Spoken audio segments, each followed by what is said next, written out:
अस्सलाम वालेकुम। कैसे हैं आप सब? आई होप आप सब बिल्कुल ठीक होंगे और मेरी दुआ है कि अल्लाह ताला आप सबको अपने हिफ्ज़ व अमान में रखे, अपने करम व फजल के साए में रखे, आमीन। तो आज का जो व्लॉग आपके साथ शेयर करने जा रही हूँ वो मैं रेनोवेशन सीरीज़ का व्लॉग आपके साथ शेयर कर रही हूँ। जैसा मैंने अपनी पहली वीडियोज़ में बताया था कि हमारे यहाँ रेनोवेशन चल रही है। तो ये आप देख रहे होंगे बालकन और उसके साथ में एक साइड पे यहाँ ना स्टोर रूम दिया हुआ है। तो स्टोर में तो जैसे पता ही है सबको, जो सब फालतू चीज़ें होती हैं जो फ्रीक्वेंटली यूज़ नहीं होती वो सब रखी होती हैं। तो हमें नोटिस मिला था कि एक दो दिन के अंदर अंदर अपनी बालकनी और ये स्टोर रूम जो है वो ख़ाली कर दें, क्योंकि अब यहाँ भी उन्होंने काम शुरू करना है और बाकी अपने घरों में कोई फर्नीचर वगैरह है जो वो किसी ने फेंकना है वो फेंक दें। तो आज मैं इसको ख़ाली करने लगी थी। तो बस ये डिब्बे देख रहे होंगे आप, ये बोतलें देख रहे होंगे, बस जो सारा सामान फालतू सामान है। तो मैं आज आपको बेसिकली इस व्लॉग में यही बताऊंगी कि हम यहाँ पर ये सब चीज़ें कैसे डिस्पोज़ ऑफ करते हैं। और ये बालकन भी आप देख रहे हैं कि तकरीबन 3 फुट या 3.5 फुट ये चौड़ी है। तो इसको ये एक्सटेंड कर रहे हैं, इसको बढ़ाएंगे 1 फुट के करीब और या 1 फुट या 1.5 फुट। तो ये स्टोर जी मैंने कर लिया खाली। तो अब आ गई है फर्नीचर की बारी। कुछ फर्नीचर भी हमने फेंकना है, क्योंकि उन्होंने कहा कि अगर आप फेंकना चाहते हैं तो वो भी फेंक दो। ये जिस तरह बेड आप देख रहे हैं, बेड को हमने खोल लिया। तो अब ये एक अलमारी है, ये भी हम फेंकने जा रहे हैं। तो इसको भी अब हम खोलेंगे। तो ये भी हमें फ़ायदा था कि यहाँ बिल्डिंग वालों ने ही बोला है कि आप लोग इनको फेंकें, वो कंटेनर लाएंगे, उसमें आप फेंक सकते हैं। वैसे अगर नॉर्मली हम लोगों को फेंकनी हो इस तरह का फ़र्नीचर वगैरह, तो वो यहाँ यूनियन कौंसल से एक स्टिकर लेकर आना पड़ता है, जिसको यहाँ तो टिकट बोलते हैं। तो स्टिकर टाइप ही होता है। इस तरह सारा फर्नीचर खोल के तो उसके ऊपर वो लगा के तो बाहर रोड पे रख देते हैं। फिर जब उनका दिन होता है फर्नीचर उठाने का, क्योंकि यहाँ हर ये जो पुरानी चीज़ें या कूड़ा वगैरह उठाने के लिए हर दिन उन्होंने मुख्तस किए होते हैं। तो जिस तरह जब ये फर्नीचर उठाने का दिन होता है, तो अगर जिस चीज़ के ऊपर टिकट लगी होगी उसी को वो उठा कर लेकर जाएंगे, बाकी सामान को वो नहीं उठाते। तो अब ये था कि फ्री में अपॉर्चुनिटी मिल रही थी इन चीज़ों को फेंकने की। तो फिर हम लोगों ने भी सोचा हम भी अपना जो जो सामान फेंक सकते हैं हम फेंक देते हैं, क्योंकि रेनोवेशन में भी फिर ज़ाहिर सामान इधर उधर करने की ज़रूरत पड़ती है। तो वो भी उन्होंने कंपनी हायर की है, वही सामान उठाएंगे, उस कंपनी के बंदे ही सामान वगैरह उठाएंगे। तो हम लोगों को नहीं कुछ भी करना पड़ेगा। तो इसलिए तो ये कुछ चीज़ें हमारी ख़राब हो चुकी थी, टूट चुकी थी।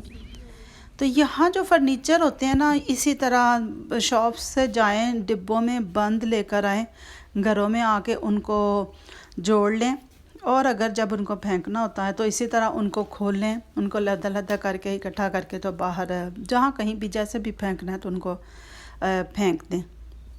तो चलें, अब तो हमें फ्री की सहूलत मिल रही थी, इसलिए हमने काफ़ी ज़्यादा सामान फेंका है। एक सोफ़ा था बेटी के कमरे में, वो फेंक दिया। ये बेड आप देख रहे हैं, मेरा बेड भी चला गया। तो बेड बाकी तो सब ठीक था, सिर्फ एक साइड से टूटा हुआ था। तो चल ये देखें जी, कंटेनर यहाँ पड़ा हुआ है कंपाउंड में। तो ये बस लोगों ने 2 दिन के अंदर अंदर बहुत ज़्यादा ये फुल हो चुका था। ऐसा लग रहा था जैसे लोगों ने अपना सारा सामान घरों का फेंक दिया। तो ये दूसरा कंटेनर था जो ये लेकर आए थे, और अब ये भी देखे किस तरह फुल हुआ हुआ है। ओफ, बेड बेचारा अब कूड़े में चला गया है। अब यहाँ इस वक्त बेड को देख के ना बड़ी अजीब सी मुझे फीलिंग हो रही है। तो जैसे मैं बता रही थी कि सिर्फ एक साइड से थोड़ा सा टूटा हुआ था बेड। तो पता यहाँ रिपेयर का इतना कल्चर नहीं है, क्योंकि रिपेयर में भी यहाँ पर काफ़ी पैसे लगते हैं। तो बस फिर लोग यही करते हैं कि थोड़े से पैसे और मिलाएं और नई चीज़ ले लें। तो इसलिए फिर हम लोगों ने भी इसको बस फेंक दिया है। अब इंशाल्लाह ताला रेनोवेशन के बाद फिर हम सब नया लेंगे। तो बाकी जो ये सब तो अब हो चुका था, फर्नीचर वाला काम हो चुका था, स्टोर भी साफ़ हो चुका था। तो अब हम इनको, हाँ जी, ये अब जैसा ये आप डिब्बे वगैरह देख रहे हैं, बोतलें देख रहे हैं, तो अब हम इनको भी डिस्पोज़ ऑफ करने जा रहे हैं। तो अब ये भी हम आपको बताते हैं कि इनको हमने कैसे डिस्पोज़ ऑफ करना है, क्योंकि ये सामान जो है ना, ये हम कंटेनर में नहीं फेंक सकते थे, ये हमने इसी तरह फेंकना, यहाँ पर आके ही फेंकना होता है। ये लिखा है एंटसोर्ग बार। एंटसोर्ग का मतलब होता है डिस्पोज ऑफ, तो यानी कि आप कह सकते हैं डिस्पोज ऑफ स्टेशन कह सकते हैं, या डिस्पोज ऑफ करने की जगह कह सकते हैं। इस तरह से ये जगह बनी हुई हैं यहाँ पर, हर शहर में 2-3 तो तकरीबन होंगी ही, यानी थोड़े थोड़े फासले पर इस तरह के ये जगह बनी हुई हैं।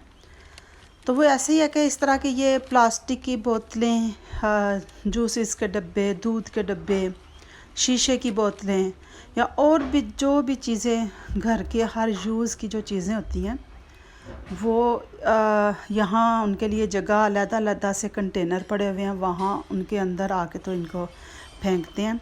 ये नहीं कि कहीं बाहर जहाँ दिल चाहा वहाँ फेंक दिया, जिस तरह हमारे पाकिस्तान में होता है कि जहाँ कहीं कूड़े का ढेर नज़र आया वहीं जाके हर बंदे ने अपने घर का कूड़ा वहाँ फेंक दिया। नहीं, यहाँ ऐसा नहीं है।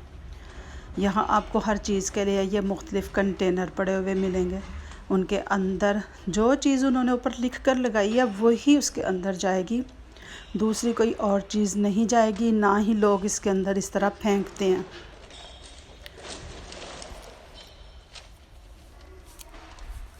तो जैसा आप ये देख रहे हैं, ये प्लास्टिक की बोतलों का कंटेनर है। आगे ये जो केन जो होते हैं, केन वाले ड्रिंक जो होते हैं उनकी है ये सब। तो इस तरह हर चीज़ के लिए, हत्ता कि कपड़े हैं, जूते हैं, उनके लिए भी अलग से कंटेनर पड़े हुए हैं। तो ये मेरे हस्बैंड ना ऑयल के बारे में उससे पूछ रहे हैं कि हमें ऑयल का कंटेनर कहीं नज़र नहीं आ रहा, ऑयल हम कहाँ फेंकें। ऑयल वो है जो हम फ्राइंग में यूज़ करते हैं अपने घरों में, तो यानी पुराना हो जाता है, ज़्यादा जल जाता है, काला हो जाता है, जो फिर उसको रिप्लेस करना पड़ता है। तो वो ये है कि वो हम लोग सिंक वगैरह में नहीं बहा सकते, उनको भी इसी तरह फिर बोतल में सेव कर लेते हैं, और फिर जब इस तरह आके कहीं फेंकते हैं तो फिर उसको भी फेंक कर चले जाते हैं।